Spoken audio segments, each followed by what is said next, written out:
All right, and welcome back, everyone. Here we are, part five of episode 10, Sid Meier's Civilization Revolution. Salzburg, our newly captured city. So let's just kind of dig in there, and yeah, we'll have you keep. Actually, no, let's bang out some extra modern infantry in there in Stuttgart with our 102 production. Oh, and also, you know what? Another thing I kept forgetting to keep track of. I have to keep backtracking here because so much is happening that I'm losing track of it, and it's hurting my ability to teach you guys this game. All right. A little bit ago, I built the military-industrial complex, same time as when I built Leonardo's workshop. Here's what it did. Take a look at all these unit prices here. They look kind of different, don't they? Military-industrial complex makes reduces the price of all military units. How much? Well, it does it by 20%. So that includes settlers and caravans. So look, modern infantry, normally 30 production, now 24. The tank, normally 50, now 40. Artillery, also normally 50, now 40. The flying fortress, I believe that's normally 60, and that's now 48. A spy is now 20, when that's normally 25, and a caravan normally 30, 24. Caravan, by the way, not a unit. We saw a lot of those early in the game. You send those to cities to get gold.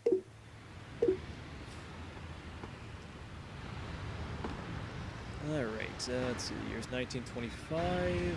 I'm just working on market. I don't think if there's anything else I want to accomplish this episode. Oh, you know, we got this lightning artillery here from when we first discovered it. Let's upgrade you to... Well, we don't really have much of a choice here since medic is useless. Let's give you the guerrilla.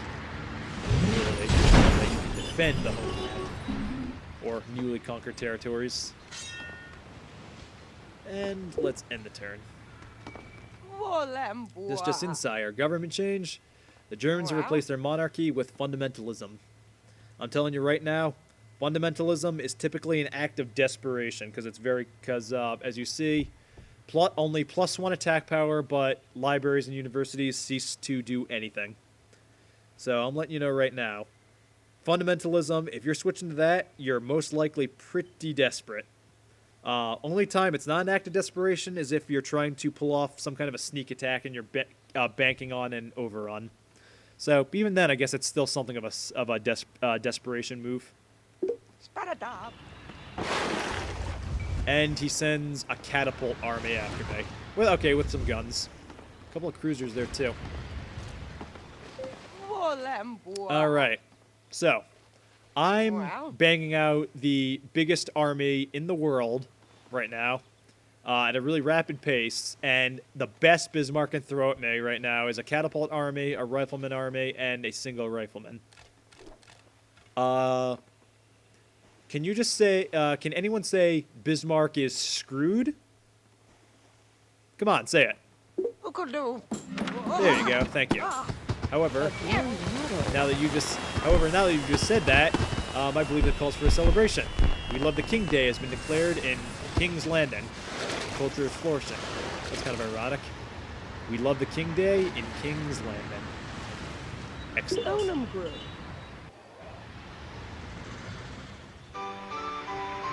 And a cathedral's been built in Washington.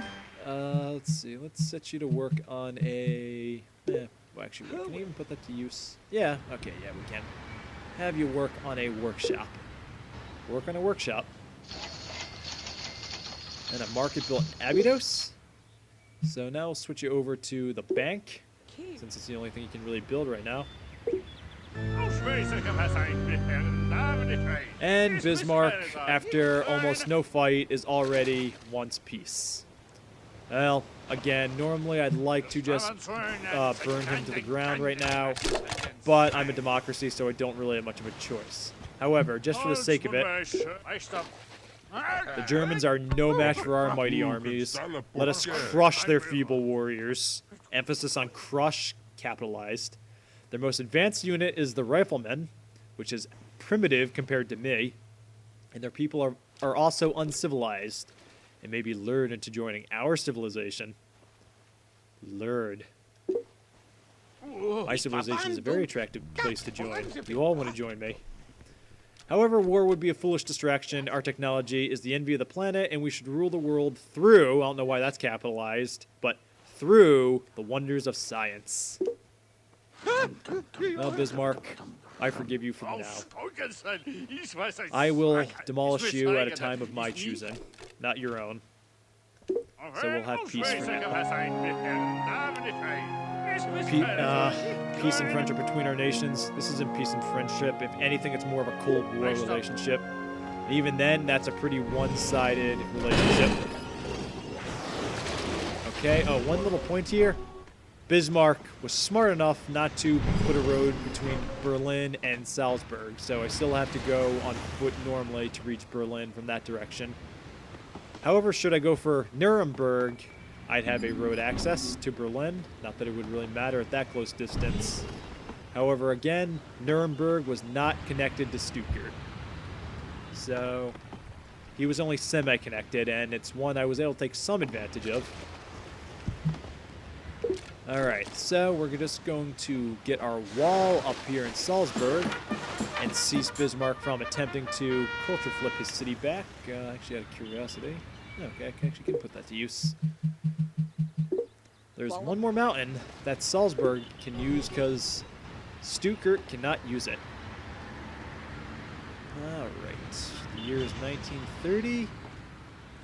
And let's see, according to my clock of my recording time, I'm about an hour and 7 minutes into this. That's probably not completely accurate, or actually it won't be totally accurate once this is all edited down. Let's see, is there anything I can really do? I'm not at war with anyone. We're banging out units. You know what, we got a few more minutes we can kill. So, let's put these units to work. We're going to upgrade all of our modern infantry, starting with loyalty. Actually, should probably take some time to go over these abilities since the defensive units get their own different abilities. Alright, so, engineer and leadership. Engineer gives our city 100% extra defense in a city, which means that defense basically doubles when it's in a city, so you're not taking a city that's got this in it. And leadership gives our unit an extra 100 defense if it's got another unit backing it up on the same square. Now, leadership is a little more versatile here, especially since we're going to go on the attack in the next episode. Or at least that's the plan, assuming the timing works out. Alright, so we've got medic, the ability to heal anywhere. This actually is usable for modern infantry, but I doubt we'll be needing it. And loyalty gives us an extra 50% defense power in home territory.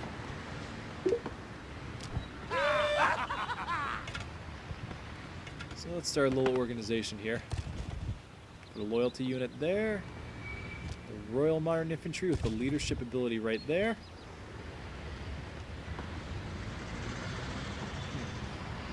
Alright, let's give you engineer.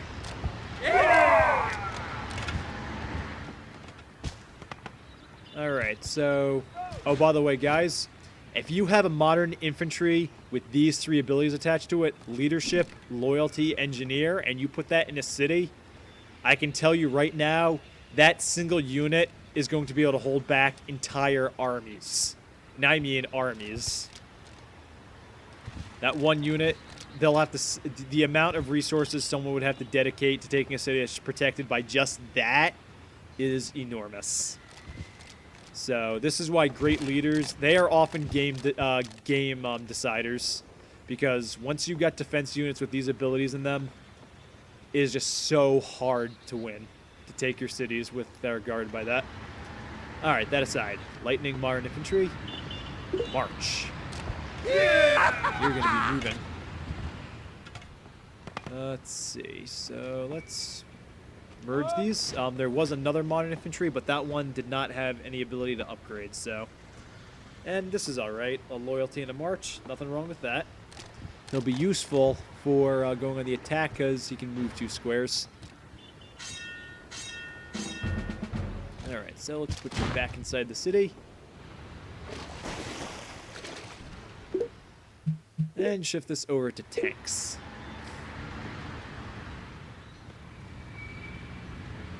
What are we working on here in Boston?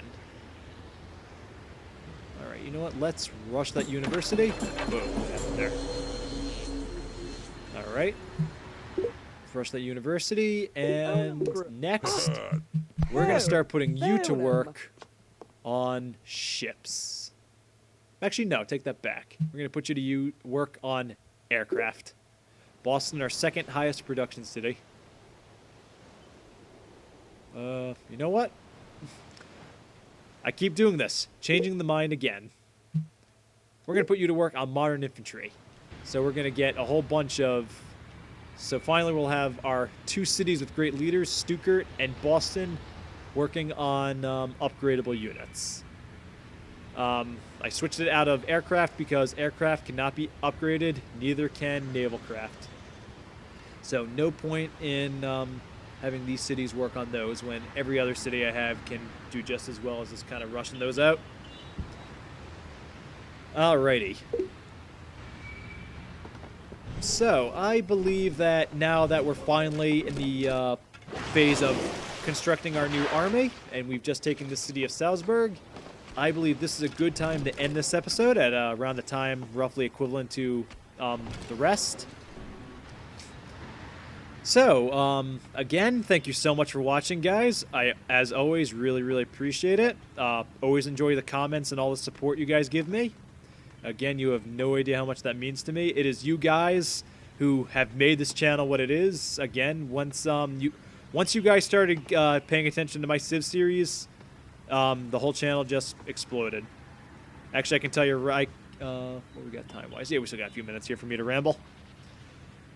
Back in the day, back at the time when this game, right at the time when this game went free, this channel only had 310 subscribers.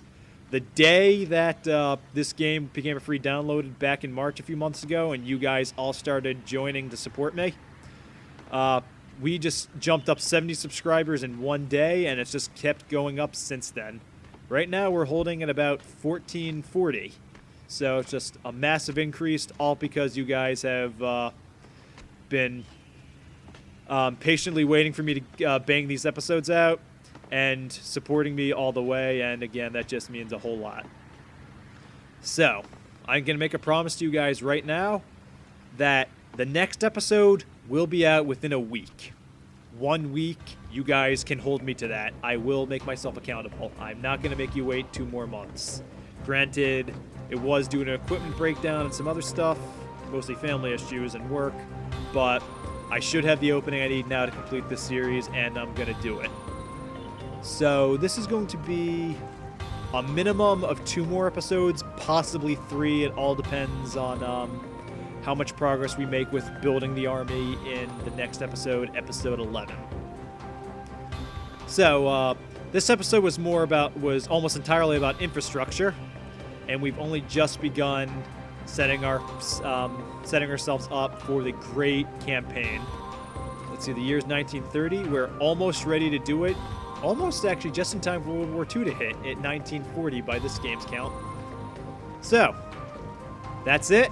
Thank you for watching episode 10, and see you guys around. Catch you later.